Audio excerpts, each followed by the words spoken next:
Hello everyone, Pallytime here. Welcome back to Heroes of the Storm. In today's video, we are once again going to be playing as Kerrigan, the Queen of Blades. She is one of my most played characters, which you can actually see right here now. We can make her do a little dance. Her talents were moved around a little bit, and actually a lot of people have been asking me how I'm playing her now. I guess people assumed I used Rewind before, which I did not, actually. So I thought I would take you through, show you my build today. It hasn't changed too much, but I can go ahead and explain my reasoning behind all the talents while we're at it. Hope you guys enjoyed today's video. Let's get going. Wait till they get a load of me. Damn straight, girl. All right, ladies and gentlemen, we find ourselves on the Dragonshire map today. The friendly team, Kerrigan, Raynor, Illidan, Sonya, Sergeant Hammer. Not a lot of initiation. Well, actually, a ton of initiation, but not a lot of health. The enemy team, Diablo, Nova, Falstad, Stitches, Raynor. So they have a pretty big front line, backed up by several assassins. So, I was trying to read chat. I think we're a little bit outpicked at the beginning, but hey, I've been proven wrong before by that. At level 1, I think this is the talent that everyone should pick under every single circumstance ever. We're going to go with Primal Grasp, Increased Range. This makes it so you could do the Kerrigan combo very easily. The Kerrigan combo, of course, is dropping your W ability, which is Impaling Blades, followed by your Primal Grasp. So you drop the stun and then pull them into the stun with your E. Your Q ability is Ravage. It allows you to jump to targets. And your trait is Assimilation. 10% of the damage you deal with basic attacks and abilities are going to give you a shield. Dropping a stun behind me to deal damage to the enemy Stitches, and then we're going to pull him back in range of Raynor, who was going after Nova, which, of course, is the proper target. In 2 seconds, we can do the Kerrigan combo again. We want to do it on... We want to nail Vala, right? Or excuse me, Nova. I'm gonna do that a lot. I get the two mixed up all the time. I don't know why. I mean, I don't get them mixed up mechanically. Like, I know what each of them does, but for some reason, when I look at Nova, the word Vala wants to come out of my mouth. You know, one of those like psychology tests they do with the ink blobs. When I see Nova, I think Vala. I feel like that's weird. All right, Raynor, keep tanking him, buddy. You got it. You got it. I jump back in to deal a little bit of damage.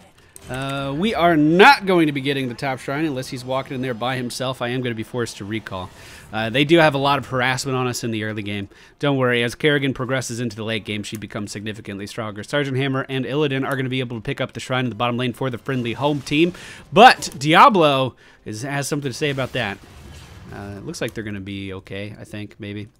Our Raynor did die up top, which isn't too much of a surprise. We don't know where Nova is, so I'm not going to commit to this too much. The middle shrine has become active, so I'm going to head down there and try to help out as best I can. If Falstad turns around, he's going to die. Of course, the enemy team is going to be getting XP in the top lane right now. Is this the real one? Oh, this is the real one. We hit her with the Kerrigan combo. We do not have assistance from the home team, though. So we're gonna have to try to get out of here. I don't know how well it's gonna go. Do I want to re-engage? I want to re-engage so bad. Sonya came in and was able to pick up that kill on Falstad, and unfortunately, we're gonna have to recall again. Unfortunately, I'm not gonna die for a kill on Stitches. I don't need to kill him that bad. At the next level, I do pick up Fury of the Swarm every single time. The reason for that is I like to be able to split push when I play Kerrigan. I do dub this build the hybrid build because a lot of Kerrigan builds will focus on either auto attacks or they will focus on, you know, dealing as much ability damage as possible. Hey, Falstad. Hey, Falstad. We're going to hit him with the Kerrigan combo and he is going to die. We are also going to pick up the Dragon Knight in the middle as Raynor was successful in picking up that top shrine. I call it the hybrid build because you kind of can auto-attack and push lanes. You can get jungle camps pretty effectively. Not terribly effectively, but pretty effectively. We are going to be picking up battle momentum at this level. I'm trying not to commit to this too much because they could easily crowd control me to death and kill me with Nova's damage. So I'm trying to keep that in mind. Diablo, however, is out of position. Kerrigan combo coming out is going to be... I think he charged? No! Raynor knocked him back. That's what that was. I was like, wait a minute. How'd he move? What happened? Not too successful of a Dragon Knight, but we did manage to kill one tower, which is, of course, 400 XP. Going in on Stitches now. We need to be careful of the flanking Falstad, who I'm going to go after. We can't commit to these fights too much because our team does not have a ton of crowd control, but combo going out. We are going to catch Falstad, and we are going to take him down. And here you go. CC Train coming out. We are going to be hit by Stitches and Diablo and taken down. Will Jim Raynor be able to finish it up? No, he will not. I just assumed this was a decoy. Wow. Wow. She has some aggressive positioning. Holy crap. Meanwhile, in the bottom lane, as Sonya has just pointed out, while that Dragon Knight was doing stuff and things, our illustrious Sergeant Hammer was like, no, I'm pretty good. I'm going to sit here.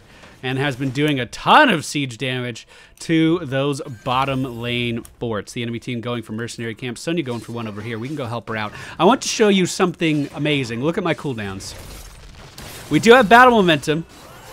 I didn't know battle momentum worked like this until like 10 minutes ago when I went into a practice game, which is why, or into the try mode actually, which is why we're taking battle momentum over the Zerglings. I did typically go for the Zerglings before, but watch. Every time we auto attack, battle momentum is supposed to take 0.5 seconds off of our cooldowns. But because we picked up the cleave talent earlier, battle momentum is taking 0.5 seconds off of our cooldowns for every single enemy that we cleave. It is incredible. Oh man. We're gonna, oh, I missed the grab on Falstad. So we're gonna be able to basically lower our cooldowns amazingly, like a ridiculous amount. I want to go for the Ultralisk. Actually, I do really enjoy ulti, even though I think he's like really stupid sometimes. I'm going to overcommit to this. It seems like a good idea. Let's just go ahead and spawn ulti in. We'll have him chase after Diablo. We'll pull Diablo back. And we're going to be able to jump in on him and kill him. Didn't do the combo there. Just pulled him back and then hit him with the Q. We're going to be able to take down another tower, which is going to increase our level range advantage. I'm going to go get this top shrine because the team is ready for it. On it. Let them know. Raynor continuing to push. Raynor actually picking up the Hyperion, which has gone through some significant changes. Is actually really good ultimate for pushing lanes and dealing AoE damage now, where before I felt it was a little lackluster. The enemy team coming in here. Maybe I can do something. Maybe I can't. At the very least, we zoned for him a little bit. If Falstad continues to chase... Oh, Falstad. I do catch Nova in the Kerrigan combo. Falstad sidestepped it. People are like always asking me, well, how am I supposed to... Oh, going back in. We are going to take him down as he was so greedy. Falstad jumping into those two towers to try to kill me. But hey, isn't Falstad dead? I feel like I should have gotten off my mount there and done my character dance. We got lucky, to say the least, surviving through that. Let's go ahead and come in here and spawn in our Ultralisk again. Go get him, Ulti! Go get him, Ulti! You get that tower!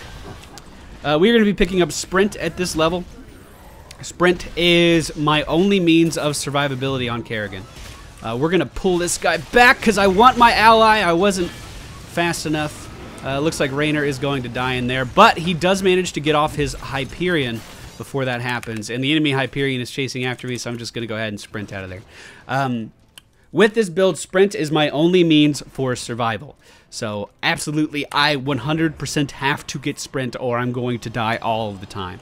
I don't have any means of escaping like fucking anything. We are going to be... We can go help with this camp really fast. I don't think they need my help. They're probably going to kill it before I get there, actually. So let's just go middle and we'll start pushing. The reason I pick Fury of the Swarm over, for instance, what is it? The Psionic Pulse is simply because you'll get more damage out of attacking than you will using an ability all the time. Also, your mana bar is your survivability on Kerrigan. If you don't have mana, you're not generating shields. If you don't have mana, you can't jump away to safety. So anything I can do to keep this blue bar full longer is basically what I'm going to be trying to do with this build. I'm going to clump all these guys up and just start cleaving into them. We should have some hilariously low cooldowns now with this huge of a minion wave. You can see I reset my W ability twice there. The friendly's team still pushing down the bottom lane is doing, or actually switching to middle now. They're beating the crap out of the enemy team. 4 members of the enemy team are dead. We're going to go ahead and spawn ulti and then just start hitting this minion wave. I don't believe we can reduce the cooldown of our ultimate while it's out, but hey. He's going to be tanking the tower for us after all the minions are dead, and then we can start progressing forward with him. 20 seconds until shrines spawn. I'm going to head back and get a mercenary camp, which I should be able to do fairly easily. It looks like we did reduce the cooldown while it was out. Get vision with the W ability, hop over the wall with our Q, and then we just pull these guys together, keep lowering our cooldowns, and keep dealing AoE damage. Every time we deal damage, we get a shield. So we're actually able to survive through that just fine. The way I used to build her before was getting the excuse me, Impaling Swarm, which made it really, really easy to get camped. But of course you can't do ridiculous cooldown stuff. Oh, I landed the combo! I landed the combo! I need to sprint after her! Oh, damn it. Ulti, go kill Diablo, please. You got it, buddy. I'm going to pull Diablo back. He's not going to get anywhere. Raynor coming in. We're going to send our Ultralisk down there. We're going to scout. Are you serious? I can't recall and tell my ultimate where to go? That's stupid. That is stupid. We are... Okay, so this talent range... what I see a lot of people doing is picking up the Blade Torrent, which increases the radius of your W by 30%. It makes it easier to land your stuns. For me, personally... I don't need that at all. I mean, I've pretty much gotten the Kerrigan combo down where I can pull pretty much anyone into my stun and land it, I would say, a good 90% of the time. So I don't need an increased size. I'm not going to get any more damage from Blade Torrent, so I don't want Blade Torrent. Also, I mentioned that my mana bar is how I stay alive. So... Overpower may seem tempting to generate more damage, but I actually like going for blood at this level. Blood for blood is going to steal health from a target, and it's going to basically crowd control a target as well. We need to be careful here. I'm just going to send ulti after these guys. All right, jumping in on Stitches. We're going to pull him in with the combo. We are going to be able to take him down. I need to get out of that ultimate there, which we did just fine. As I'm auto-attacking, I'm lowering my cooldowns. We're going to sprint out of here to get some room, but I am planning on re-engaging. Here we go, on Jim Raynor. Kerrigan combo coming out. We are going to... Okay, it was messed up by the Ancient Spear, but we did land it. And now I'm going to continue to pursue blood for blood on... Falstad is going to take him down, and we killed everybody in there, no problem. Nova actually missing her snipe on a completely slowed Kerrigan as I run away. We don't have a ton of survivability left, so I'm just going to recall. It's the easiest thing to do, right? Diablo re-engaging. Remember, Diablo can revive very quickly with his Soul Stone trait. But we got out of there just fine. Currently, we are 9-1, decent damage. I haven't been in a lot of team fights, but trust me, if you are in these team fights, you are going to be dealing a ton of damage with this build. At level 20, our talent choice does change. Also, the heroic ability at level 10, totally up to preference. I actually really like the Ultralisk now that you can control where it goes.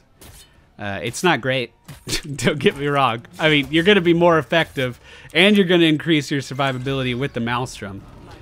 But I feel like when I take Maelstrom, I tend to sit in fights a lot longer than I should. So by having the Ultralisk, I feel totally comfortable leaving a fight knowing that I can still deal some damage. And for me, mentally, it allows me to not overcommit to these fights. Like, just something in my head, I'm a lot smarter with my positioning when I have the Ultralisk out. Looks like we're continuing to clear out the top lane. Let's try to engage here. He does not have his knockback. Mr. Fart Nugget. What do you mean he missed an ability? With a name like that, you have to be an MLG pro all the time. I'm about to be brave. I'm about to be real brave. Here I go. Pull it back in. Ulti, get him! Blood for blood is gonna take him down. Ulti, don't die to the tower. Ulti, don't die to the tower. Come kill Falstad. Let's make him dead. Let's make him isn't dead. Pulling him back into the combo. We are gonna take him down. Oh, the little dwarf! Did you get knocked off your griffin? Whoa! Alright, well. That's a fake. That's the real one at the top left of the screen. I'm not going to overcommit for that. You know why? Because we don't have a mana bar. So I'm going to leave. because we don't have a mana bar. One thing I can do, hopefully I can do it pretty quick, is get this mercenary camp over here while the enemy team is going to be pushing. Looks like I'm going to have time to get this started. Fantastic. We'll pull them all together. And mercenary camps normally go away when the Dragon Knight is active. Actually, Sonya had the same idea. That's fantastic. Jumping in and starting these mercenary camps before the Dragon Knight becomes active does allow us to take them, and then these guys are going to push top while we're pushing middle. Fantastic teamwork. Team really knows what they're doing in this game. That's great. That's really good. At level 20, all of these are good talents. That's basically what you need to understand. All of these are great talents. Bolt of the Storm increases your survivability and your means to chase down targets and initiate.